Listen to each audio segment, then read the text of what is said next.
Dirty Laundry, your home for true crime online. Like, share, subscribe. Summer Moon Utah Wells is 5 years old and lives in Rogersville, Tennessee. She has blue eyes and blonde hair that could be dyed or cut short. Summer was reportedly removed from her home on the evening of June 15, 2021. There are still no breaks in the case after over 5 months.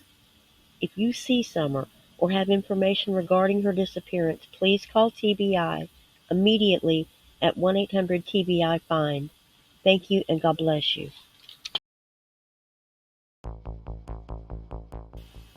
And now, the lie perfectors.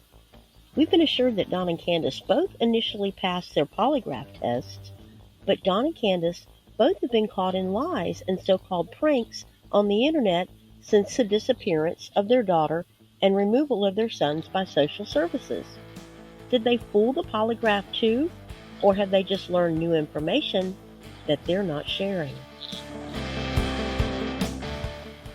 Maybe mainstream media is refusing to address Don and Candace's online drama, but we on YouTube are getting really tired of seeing it almost nightly now.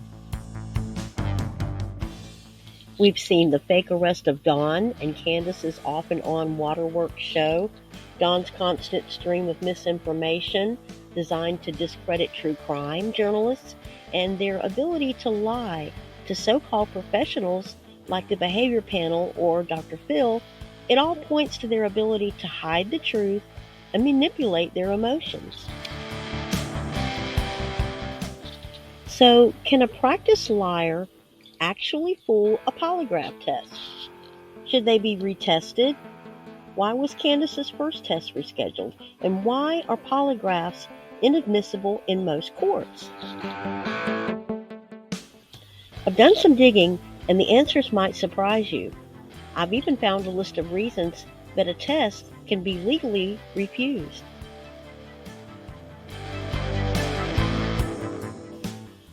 First, let's take a look at Don. One of his favorite Poor Don stories is his firing from a government clearance job.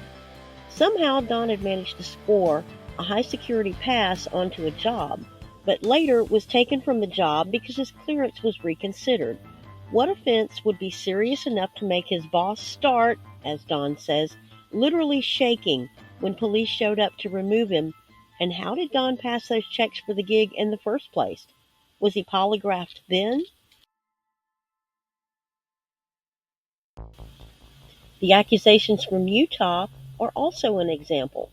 We all heard his confession on the interview room, and we know that the charges are pending. So how did he convince a panel of 4 professionals that the charges were dropped and the accusations had been recanted when they were not? And what about Candace? The fake news release and arrest of Don and her performance was dramatic enough to send usually credible YouTubers racing past their source checks to post the bogus story. That lie took planning and forethought. She sobbed and rambled, much like her breakdown on Dr. Phil when he started to zero in on a plot and Candace's possible involvement. By all accounts, Candace is showing deception regarding who she thinks arranged Summer's disappearance. Even the behavior panel managed to catch that one. And she's hiding from publicity that could save her daughter's life. Why wouldn't she be on every available camera begging for someone to return Summer? Hers are not exactly the actions of a mother demanding the return of her daughter. From the beginning, Don has proclaimed that they passed their initial polygraph examinations, even though Candace is reported to have had to reschedule hers initially. Recent reports have confirmed this claim. Did they fool the examiner back in June, or did they simply not know then what they know now? Have they learned new information in the last 6 months that they're not sharing? And most importantly, can a lie detector be fooled? I found a video called How to Pass a Lie Detector Test and Prepare for It. The link is below. It lists some tips and facts about passing a polygraph examination. The first tip is to physically prepare. The subject gets a pre-test interview. According to polygraph testing ethics, the questions must be simple and there should be no unexpected or trap questions like on TV. Subjects know the questions beforehand. They must be well rested and not under any physical discomfort, and any regular medications should be taken as usual. Tip number 2.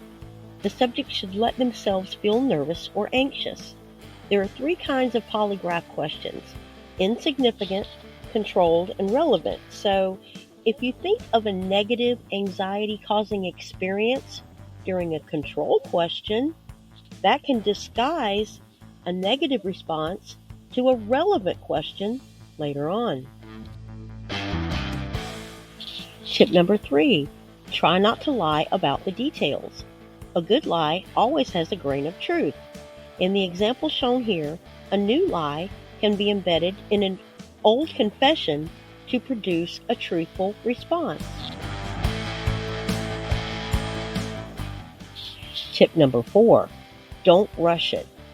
Each question can be asked between 3 to 6 times during the test, so it's best to take a pause before answering and relax. Subjects are advised to pause and take their time before answering because it gives them a chance to decide if the question is insignificant and just to get your baseline response, controlled to see a reaction, or relevant and possibly incriminating. Subjects are also advised not to elaborate, stick to the simplest possible answer, and never to joke or volunteer any unnecessary information. Tip number 5, imagine something pleasant to hide a negative response. Their exact words are, "Go to your happy place." And number 6, never use the classic internet tricks like clenching your badonkadonk muscles or putting a tack in your shoe. Some examiners will even check your shoes. If you're caught, the test can be rescheduled and it makes the results look a lot more sketchy.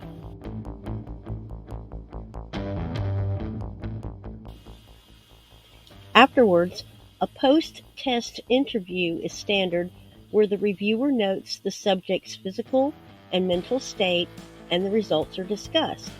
So under what conditions can a subject refuse a polygraph? Legal reasons to refuse a polygraph include heart disease, pregnancy, a respiratory illness, epilepsy, suffering from general pain, or being forced to take the test against your will. So, with a quick internet search, absolutely anybody can find a detailed guide to tips on passing the polygraph test. The test is reported to be between 50 and 97% effective, depending on the subject, the examiners, and a bazillion other factors, which is why most courts won't permit the results in evidence. Don portrayed himself as victim in so many ways I've lost count, so I can see how he could believe he is an innocent bystander in all of this. But he must have some suspicion of Candace and her mom in all of this.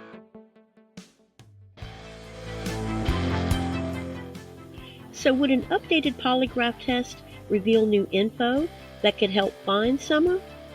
Don and Candace's original predictions about Summer was that she was probably already deceased. Now they're saying that she could be alive.